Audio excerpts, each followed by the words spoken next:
Bueno, buenas tardes. Mi nombre es Amparo Molina, soy enfermera de reumatología aquí en el servicio de la unidad del doctor Negrín. Y voy a hablarles de la osteoporosis, una enfermedad que, como es invisible, pues es un poco desconocida también, ¿no? En general para la población, y quería un poquito pues ampliar un poquito los conocimientos que hay sobre esta enfermedad, pues no solo a pacientes, sino a familiares y a otros profesionales de la salud, porque la verdad es que es un tema importante a tratar y ahora voy explicando el motivo. Bueno, voy a empezar primero diciendo que la osteoporosis, que para quien no lo sepa, pues es una enfermedad del hueso y digamos que lo que significa que es una disminución de la masa ósea, y no solo de la masa ósea, sino digamos que se deteriora la microarquitectura que tiene el tejido óseo, y eso conlleva a que los huesos se queden frágiles y, consecuentemente, pues que haya un aumento de riesgo de fracturas, ¿no? Como veis en la imagen, pues lo que es un hueso normal, que lo podéis ver ahí en la imagen, que cuando somos jóvenes pues está lleno de calcio, de minerales, de colágeno, de sustancias que hace que nuestro esqueleto esté fuerte, ¿no?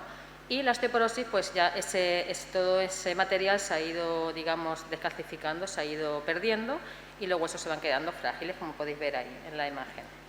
Aquí se ve un poquito más claro qué es lo que es un hueso normal, ¿no? Y un hueso con osteoporosis. Y esos huesos con osteoporosis pues se fracturan con facilidad. ¿Cómo se mide la osteoporosis? Pues normalmente, a veces es imposible saber que tenemos esta enfermedad, porque como no se ve, no lo podemos saber, ¿no? Aunque podemos deducir que con la edad estamos más frágiles, pero a veces hasta que no pasa una fractura, muchas veces uno no se entera de que tiene esta enfermedad.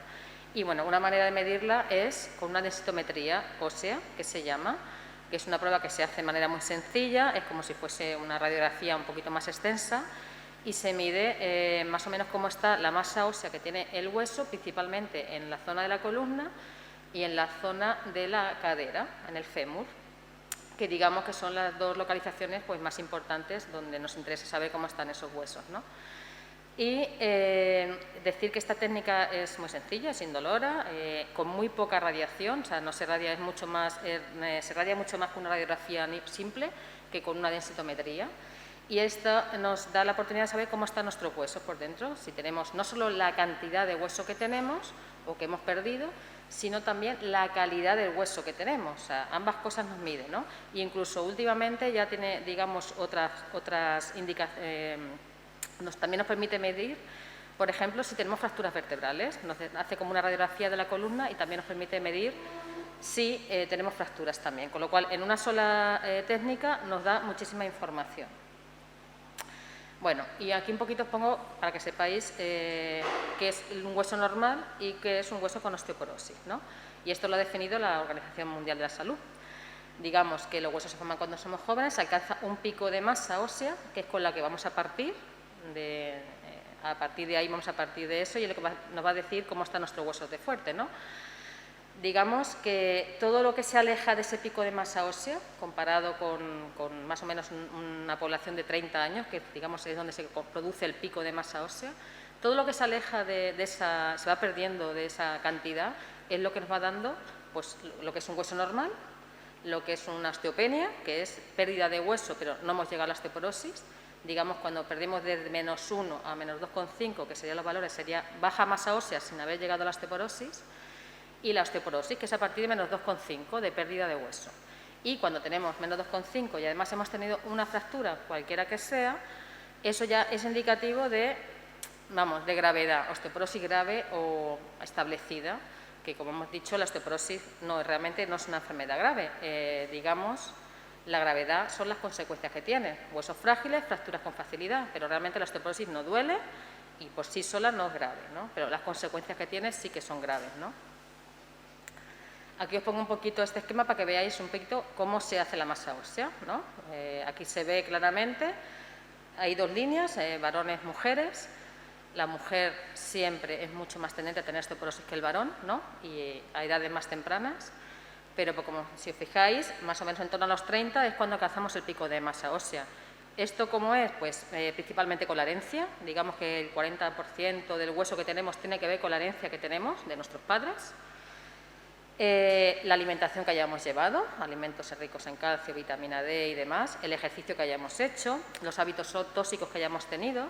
Digamos que con el conjunto de todos esos factores, pues se alcanza una masa ósea, en torno, como hemos dicho, a los 30 años, y a partir de ahí es, digamos, lo que vamos a ir perdiendo de manera normal y fisiológica, sobre todo a las mujeres, pues sobre todo después de la menopausia, ¿no? Como podéis ver aquí, cómo baja el pico de masa ósea, ¿no? Sobre todo a partir de los 60 años en la mujer y los hombres un poquito más tarde, a partir de los 70, 75 años. Digamos un poquito como curiosidad, un poco para que veáis, en España alrededor de 3 millones de personas padecen osteoporosis, de la cual la gran mayoría son mujeres, ¿no? En torno a 2,5 millones de personas son mujeres, ¿no? Y en los hombres, pues más o menos en torno a 500.000. Digamos que estos son datos importantes, y no solo ya actualmente, ¿no? Porque estos datos son de hace unos años, pero con el tema del envejecimiento poblacional que está habiendo y va a haber mucho más, ¿no? Pues esto se va a hacer mucho más, va a aumentar muchísimo estos niveles en los próximos años, ¿no? Decir que 1 de cada 5 hombres y 1 de cada 3 mujeres mayores de 50 años a lo largo de su vida va a tener una fractura por fragilidad.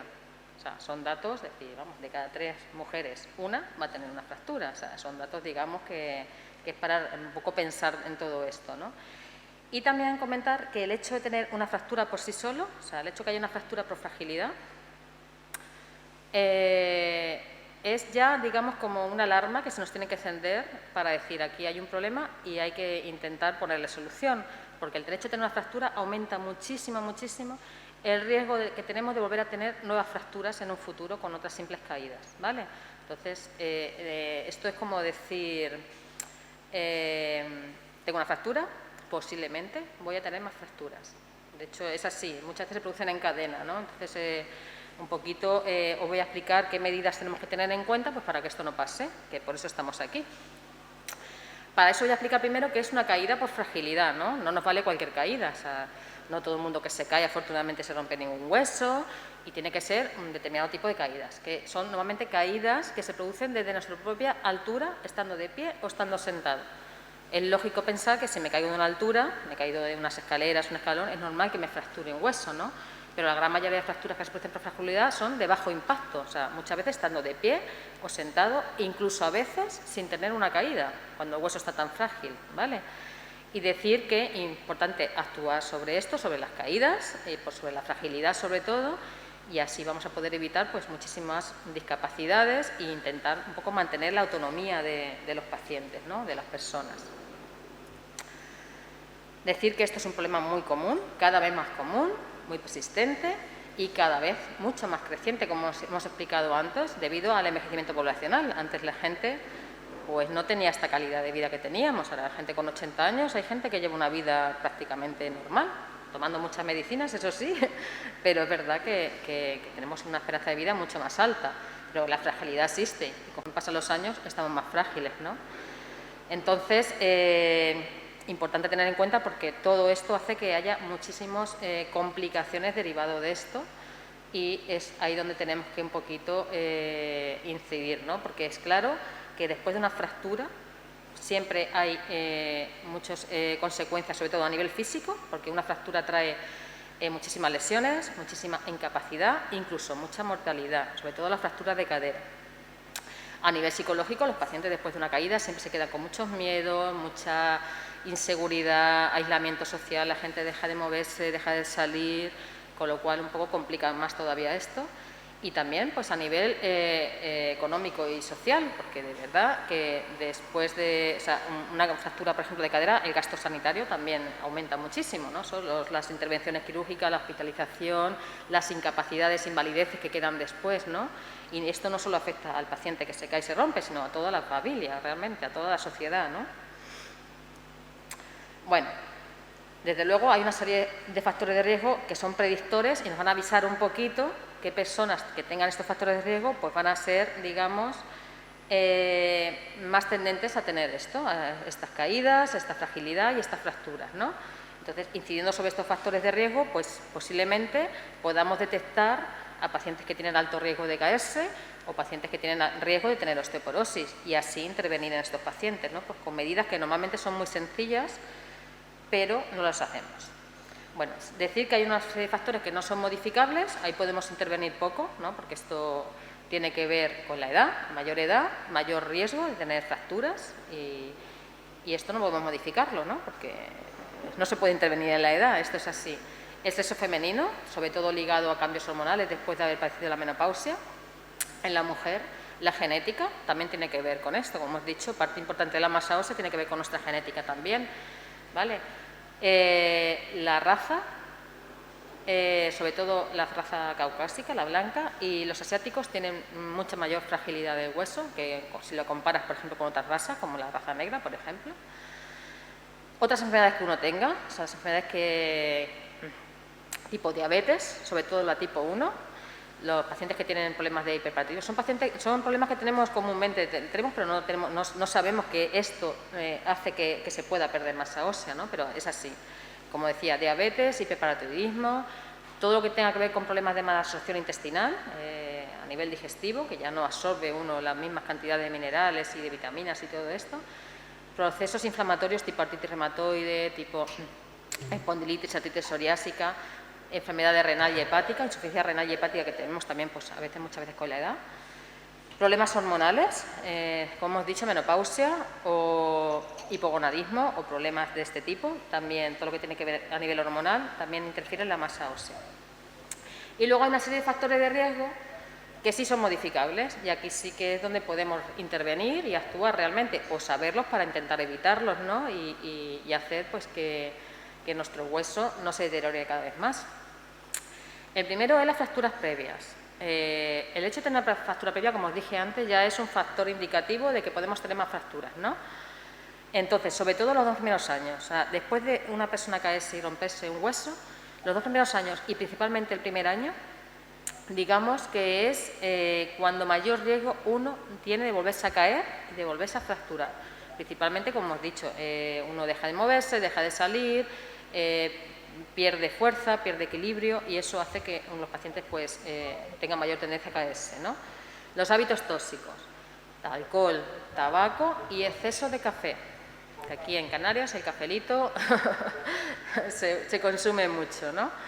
O sea, el alcohol lo dejo como primera causa de osteoporosis en el varón. Los hombres, que son menos tendencia a tener osteoporosis que las mujeres, pues en el caso de los hombres la osteoporosis se produce la mayoría de las veces por el consumo de alcohol, ¿vale? El tabaco también y el exceso de café. Y ahí cuando decimos exceso de café, decimos dónde está el límite, ¿no? Ahora lo contaremos. El peso. Los índices de masa corporal por debajo de 20, es decir, las personas que están muy flaquitas, tienen mucho mayor riesgo de tener fracturas, ¿no? Y también, sobre todo, las personas que pierden peso muy rápido, mucho peso en pocos meses, ¿no? Ahí se produce una sarcopenia, digamos, la masa muscular se pierde rápidamente y eso también hace que el paciente se quede muy frágil, muy débil y pues tenga mucho mayor riesgo de caerse, ¿no? La dieta, importante, una dieta que sea baja en alimentos que tengan calcio o vitamina D, pues también condiciona la masa ósea. Entonces, también es importante pues, consumir ese tipo de alimentos. Los tratamientos, hemos dicho que las enfermedades causan osteoporosis, pero los tratamientos también, ¿no? Pacientes que toman tratamiento con corticoides, que se usan muy frecuentemente, anticonvulsivantes, los que se usan para la epilepsia, por ejemplo, los anticoagulantes, que se toman mucho, ¿no? Sobre todo las mujeres después de los 65 años, bueno, y hombres también. Los inhibidores de la aromatasa, que son los tratamientos que se toman para el cáncer de mama, tratamiento que se da durante 5 años después de, esto también interfiere mucho en la masa ósea, al igual que los pacientes varones que toman también esos tratamientos para el cáncer de próstata. Otros muchos también, pero estos son así los más habituales y que también disminuyen la masa ósea. La exposición solar deficiente. El sol es fundamental para el hueso. El sol activa la vitamina D en la piel y esa es la que hace que, digamos, que hace que sea posible que el calcio se absorba al intestino y pueda llegar al hueso. Entonces, es un problema. Estamos en Canarias, hace sol, algunos días, otros no, pero bueno, hay mucho sol, hay muchas horas de sol aquí en Canarias y a pesar de eso tenemos niveles muy bajos de vitamina D aquí en Canarias. ¿Por qué puede ser esto? Pues porque al final uno no sale todos los días a que te dé el sol, o está trabajando, o se protege mucho del sol, porque ha habido durante muchos años esta campaña para el tema del cáncer de piel, prevenir, el tema de la protección solar. Y claro, la protección solar impide esa síntesis de la vitamina D. El sedentarismo también causa, cosa que pasa mucho con la edad, la gente deja de tener ganas de salir, deja de moverse, y el sedentarismo es parte importante también, o causa importante por la que también se pierde masa ósea, aparte de la fuerza muscular. Bueno, ¿qué síntomas produce la osteoporosis? Ya lo hemos dicho antes, la osteoporosis no duele, no se ve, es invisible, ¿no? La consecuencia que tiene la osteoporosis es la fragilidad, y eso sí que es lo que trae los problemas graves, ¿no? Una fractura de cadera, una fractura vertebral trae problemas serios de salud para los pacientes, incapacidades, mucho dolor, incluso a veces, como hemos dicho, la mortalidad, ¿no? ¿Cuáles son las fracturas más frecuentes? Bueno, pues las fracturas más frecuentes que solemos ver pues son vertebral, cadera, disculpa, si tenéis agua por ahí, Sonia, las muñecas y el húmero, lo que es el hueso del hombro, ¿vale? Estas son las más frecuentes que vemos en las consultas habitualmente. Yo voy a poner un poquito, voy a hablar de las dos más importantes, que son las dos que realmente nos traen problemas serios de salud, que es la fractura de cadera y la fractura vertebral. Traen complicaciones bastante graves y serias en nuestra vida, ¿no? Digamos que la vertebral es la más frecuente. Ay, perdón, disculpe.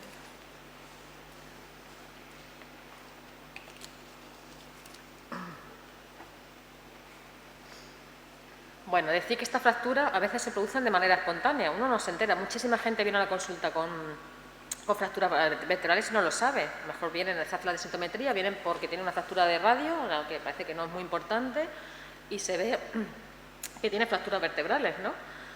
Y esto a veces pasa totalmente desapercibido, no duele, pero la gran mayoría de las veces duele muchísimo y causa muchísimas incapacidades.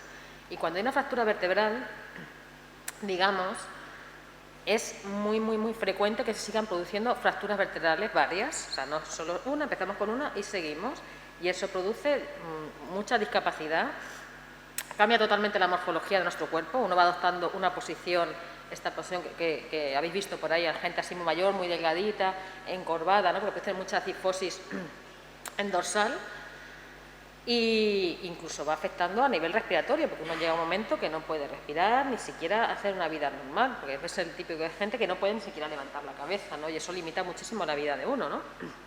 Digamos, ¿cómo podemos saber que tenemos una fractura o sospechar, ¿no? Para que estar atentos, ¿no? Pues cuando empieza un dolor muy agudo, sin, digamos, prácticamente, pues a lo mejor levantándome de la cama con un esfuerzo, con un golpe de tos, a levantar a alguien, ¿no? Me lo encuentro muy frecuente en las consultas, mujer cuidadora de su marido que va a levantarlo, ¿no? Y el gesto ese simplemente fractura vertebral, ¿vale? Giros bruscos, el carro de la compra, a levantar una botella de agua simplemente. O sea, cuando los huesos están tan frágiles, no te creas que hace falta una caída muy seria o para producir una fractura vertebral, simplemente a veces es hacer un esfuerzo, ¿no? Entonces, un dolor de estos que aparece en inicio agudo, que me cuesta muchísimo levantarme, que no me puedo ni acostar, sobre todo el acto de levantarse y de acostarse, ¿no? Podríamos hacer sospechar que puedo tener una fractura vertebral y entonces acudir cuanto antes al médico, no dejarlo pasar, ¿no? Bueno, la fractura de cadera, por excelencia, todo el mundo tiene mucho miedo a la fractura de cadera, ¿no? Y muchas veces antes de la fractura de cadera, como hemos dicho, ya hay fracturas previas, me he roto la muñeca, me he roto el húmero, me he roto un tobillo, ¿no? Y eso ya es un predictor de una posible fractura de cadera en el futuro, ¿no? Pero muchas veces ya vienes directamente por la puerta grande con la fractura de cadera, ¿no? Entonces, bueno, todo lo que podemos hacer para prevenir la osteoporosis y las caídas sobre todo, es lo que vamos a hacer prevenir una fractura de este tipo, ¿no? Decir que se considera la más grave, que trae muchísima incapacidad y mucha mortalidad también, que el 80% se produce, por supuesto, con una caída, estando de pie sentado, y decir que otra parte se produce ni siquiera sin caída, simplemente está tan frágil el hueso que la cadera se rompe y uno se cae por eso, pero bueno, la gran mayoría de las veces, digamos, hay una caída por medio, ¿vale? Y decir que esta frecuencia de la fractura de cadera, por supuesto, aumenta con la edad, sobre todo la mujer mayor de 70 años. ¿Cómo se trata la osteoporosis? Pues hay un montón de tratamientos para la osteoporosis, ¿vale? El problema es que se desconocen mucho, no se saben o no se recetan, y si se recetan, luego los pacientes no se lo toman, se lo dejan de tomar porque son tratamientos largos. Como yo digo, el hueso se va formando poco a poco, se pierde poco a poco y luego hay que volverlo a formar poco a poco. Esto no son tratamientos que tomándolo un mes o 2 meses no hacemos nada, son tratamientos de 5 años, de 5 hasta 10 años algunos de ellos, y que es importante tomarlos bien y correctamente para que los tratamientos sean efectivos, ¿no? Pero bueno, principalmente lo que se suplementa a casi todos los pacientes que tienen osteoporosis o han tenido una fractura es con calcio y vitamina D. Es importantísimo tener niveles elevados de calcio y vitamina D en nuestro organismo. Y luego hay tratamientos varios, ¿no? No sé, digamos que hay diferentes escalas que vamos subiendo de menos a más potente, dependiendo también pues, del tipo de fractura o de la edad de la paciente, o si tiene algún otro problema que le haga que no pueda tomar ese tratamiento. Bueno, ya eso es una decisión de criterio del médico siempre, ¿no? Pero la gran mayoría hay, digamos, 2 partes. Unos tienen que ver con que lo que hacen es disminuir la pérdida de hueso, y otros lo que hacen, que son más potentes, que lo que hacen es formar hueso, ¿vale? O sea que esto siempre va a ir cambiando dependiendo de, o incluso puede acabar uno y empezar con otro. O sea, esto son tratamientos que hay que pensar que a estas edades posiblemente sean de por vida, ¿no? E insisto, importante tomarlos adecuadamente para que sean efectivos, si no, no hacemos nada. Y ahora voy a explicar un poquito qué es lo que podemos hacer nosotros en nuestro día a día para tener unos huesos sanos y prevenir la osteoporosis.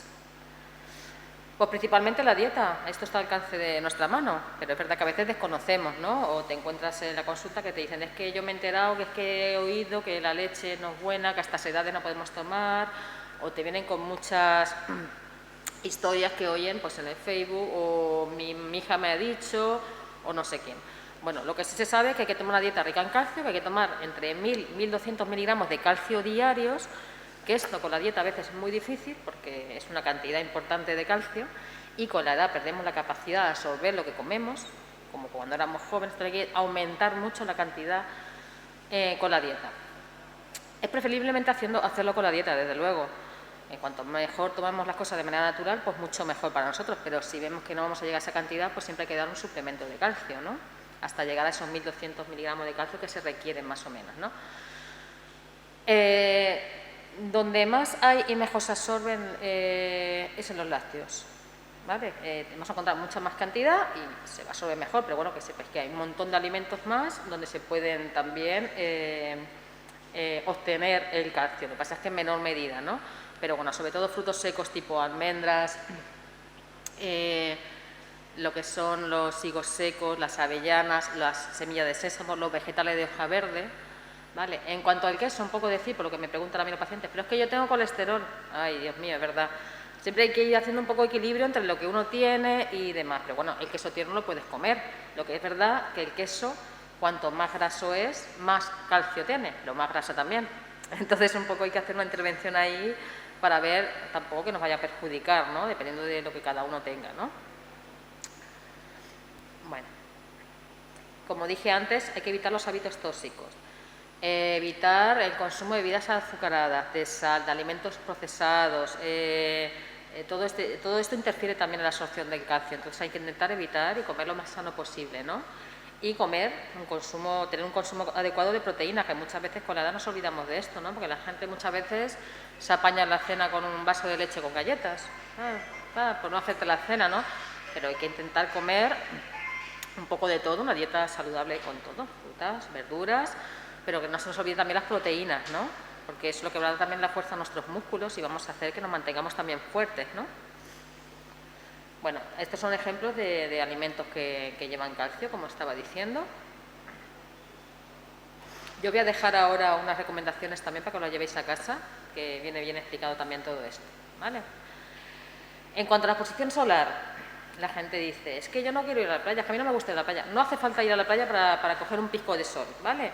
Lo que se recomienda realmente y que es efectivo es tomar el sol de 15 a 20 minutos diarios, siempre que se pueda, y sin protección. La protección, lo que hemos dicho, como ya lo comenté antes, interfiere en la síntesis de vitamina D en la piel. Entonces, Intentar eso, pues salir 20 minutos, o si vas a la playa, 20 minutitos sin protección y luego te vuelves a proteger, ¿no? O si tienes muchas manchas en la cara, porque la gente, es que la cara, pues te protege la cara, pero te deja los brazos y las piernas, por ejemplo, que te dé el sol, simplemente aprovechando el paseo diario, ¿no? Como decíamos, no hace falta ir a la playa, pero el paseo diario que hay que dar, pues aprovechar ese ratito para coger el sol, ¿no? O quien tenga terraza y tenga esa suerte, pues la terraza. Bueno, en cuanto a la actividad física, súper importante. O sea, es verdad que con la edad tenemos la tendencia a dejar de movernos, a mucho me quedo en casa, que me da pereza salir, que si el COVID, que si... Bueno, poniendo excusas siempre para no hacerlo, ¿no? Pero está demostrado que el ejercicio físico mejora la masa ósea, mejora la fuerza, mejora el equilibrio, previene caídas y, en fin, solo tiene nada más que beneficios y además es gratis. Entonces vamos a buscarle, intentar buscar algo que nos mantenga un poquito, en fin, enganchados al ejercicio, algo que nos guste. ¿Y qué puedo hacer? Pues mira, principalmente ejercicios de equilibrio, el tai chi, todo ese tipo de ejercicios en personas mayores van muy bien porque hacen que uno mantenga mucho el equilibrio y la fuerza también. Entonces, bueno, en cualquier caso, ejercicio que a uno le guste, que se mantenga enganchado. Como mínimo caminar, todo lo que es deporte de poner el pie en el suelo, de impacto, mejora la masa ósea. ¿La piscina? Sí, no mejora la masa ósea, pero mejora la fuerza, el equilibrio, la elasticidad, otras cosas, ¿no?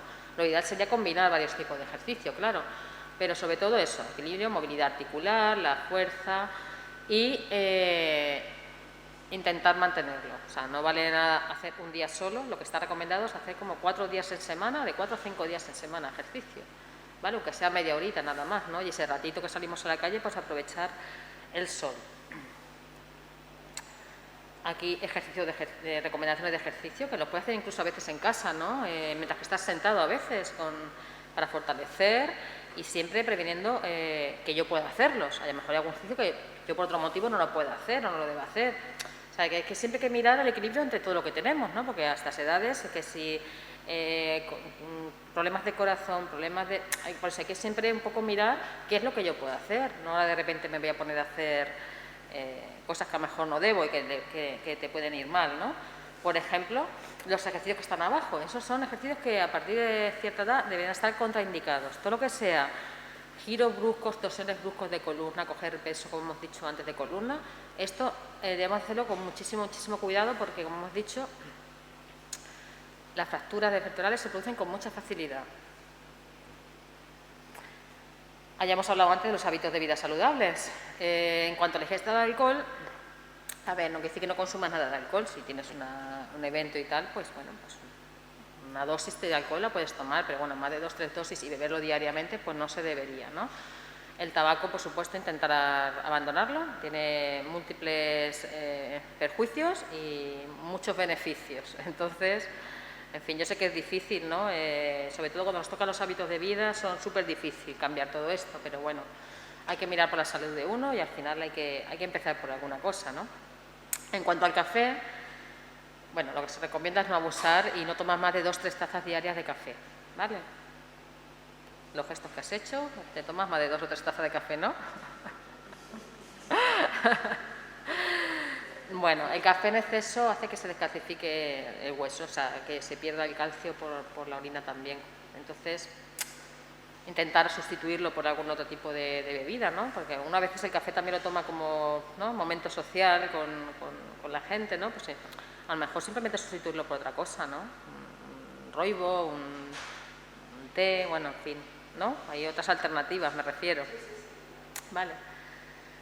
Y en control del peso, ¿vale? Todo lo que sea el peso en exceso o, como hemos dicho, en defecto, pues tampoco es nada beneficioso, ¿vale? Entonces, bueno, pues eso. Y sobre todo, extremar las medidas de prevención de caídas. O sea, los tratamientos son efectivos, realmente son muy buenos, mejoran la masa ósea, previenen que avance la osteoporosis, pero para mí lo más efectivo es no caerse, ¿vale? Entonces, si prevenimos una caída, prevenimos una fractura. Y como pone aquí, que a mí me gusta mucho esta frase, huesos rotos son vidas rotas. Esto, como he dicho, no solo afecta a un paciente, parece que hay una fractura trae muchísimas complicaciones en la vida de una familia, muchísimas. Incluso para los hijos, ¿no? Porque es que tienen que cambiar a veces todos los hábitos, tienen que cambiar la casa, la arquitectura, todo para adaptar un poquito, después sobre todo una fractura de cadera, ¿no? Que uno pierde la movilidad, silla de ruedas, encamamiento, vamos, altera muchísimo la vida de una familia en general, ¿no? Entonces, importante, corregir problemas de visión y audición. Esto es algo muy común. O sea, es que yo tengo audífonos pero no los pongo, ay, están ahí, pero qué pereza. ¿Sabes? La gente se va adaptando un poco a vivir viendo mal, a vivir oyendo mal, y esto pues trae caídas y trae muchas complicaciones. Entonces, bueno, pues en la medida que uno pueda, porque es verdad que también hay gente que tiene problemas económicos, a lo mejor no se puede permitir comprar un audífono o cambiar los cristales en la gafa, pues eso también existe, ¿no? Pero bueno, a la medida de lo posible que uno pueda intentar mantener, pues, sobre todo todos los sentidos atentos a todo esto para prevenir caídas, ¿no? Entonces, visión corregida y audición corregida, súper importante.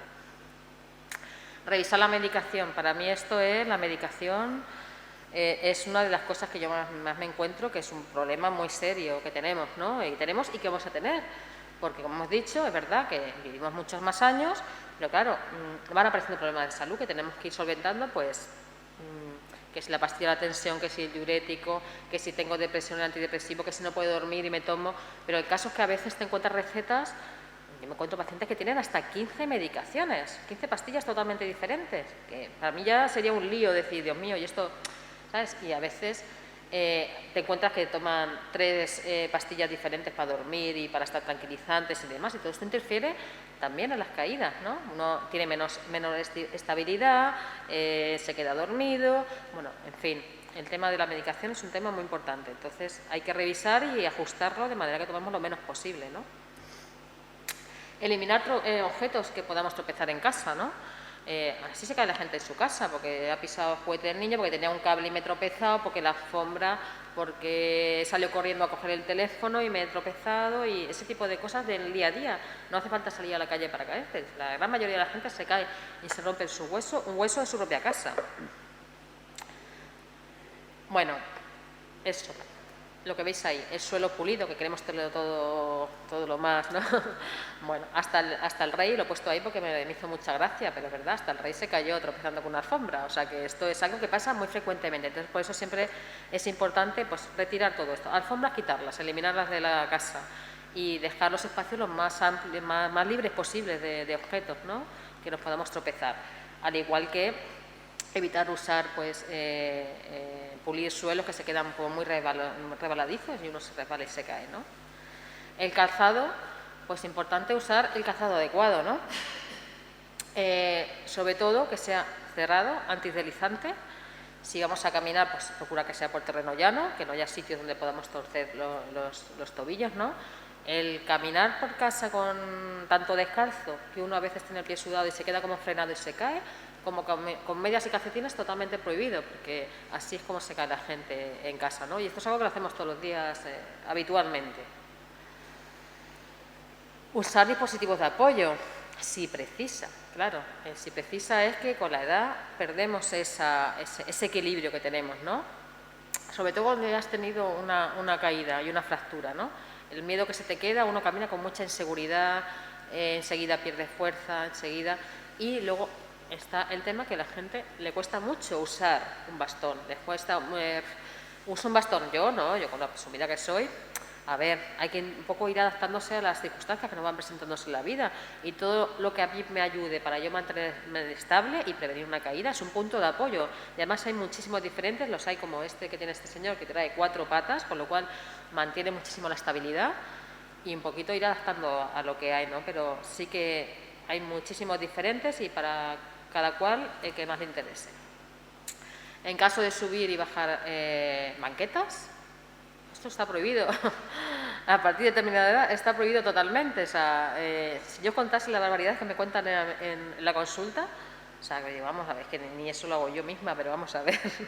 La gente siempre se piensa que mantiene la misma habilidad que cuando tenía 20 años, pero mucha gente se cae en su casa, gente de 80 años subiendo para arriba, limpiando las ventanas con las escaleras. Vamos a ver, esto totalmente prohibido, hay que buscar otras alternativas, ¿no? O la familia, o a veces puede buscar a alguien que venga a casa limpiarte. Simplemente eso, que uno no tiene el hábito de hacerlo, ¿no? Y por supuesto, si subimos y bajamos escaleras, procurar siempre hacerlo agarrado, ¿no? De pasamanos, en caso de que lo haya. Iluminar la casa, sobre todo por la noche. O sea, la gente no enciende la luz por la noche cuando va al baño. O sea, por no despertar al de al lado, por no molestar o porque ya tiene su hábito ese. Pues la cantidad de gente que yo me encuentro que se cae en su casa porque no enciende la luz por la noche y al baño. Pues hay que encender la luz. O poner lucecitas de estas de baja luminosidad que un poco tengan iluminado el camino, ¿no? Y bueno, y en el baño, sobre todo, el momento ducha-baño es un momento donde mucha gente también se cae y resbala. Pues simplemente pues intentar adaptar el baño a las circunstancias de cada uno. Hay muchísimos dispositivos hoy en día, pero como mínimo las alfombritas y agarradores, ¿no? Y bueno, mis conclusiones son que el envejecimiento poblacional, las caídas y las fracturas por fragilidad son un problema de primer orden sanitario, es una cosa donde se debe intervenir. Hay que enseñar a la población sobre este tipo de cosas. Desde el servicio estamos haciendo charlas en primaria para intentar que las enfermeras de atención primaria un poco también introduzcan estas medidas, que son medidas sencillas de alimentación y prevención de caídas. Realmente no supone un cambio tan grande en la vida de uno, porque al final todo lo que he explicado y un poquito más lo usamos para la tensión, para la diabetes, para el colesterol. Hay que caminar, hay que hacer ejercicio, hay que comer sano. O sea, que realmente es algo que puede estar al alcance de nuestra mano en general, simplemente sabiéndolo, y hay que dar a conocer esto un poco en general, como hemos dicho, no solo a los pacientes, sino a la familia, al resto de sanitarios, y incidir mucho en esto, porque esto va a ser un problema que cada vez va a ser más grande y hay que intentar estar en las mejores condiciones posibles. Como hemos hablado, es una causa muy importante de discapacidades en personas mayores, sobre todo a partir de los 70 años, y reduce muchísimo la calidad de la vida. Intentar fomentar hábitos de vida saludables, pues esto es fundamental para prevenir la osteoporosis también.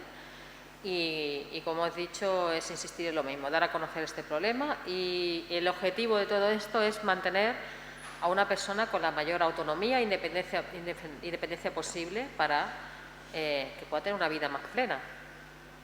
Y por mi parte, muchas gracias por asistir, por escuchar, y si tienen alguna pregunta, pues la podemos hacer ahora.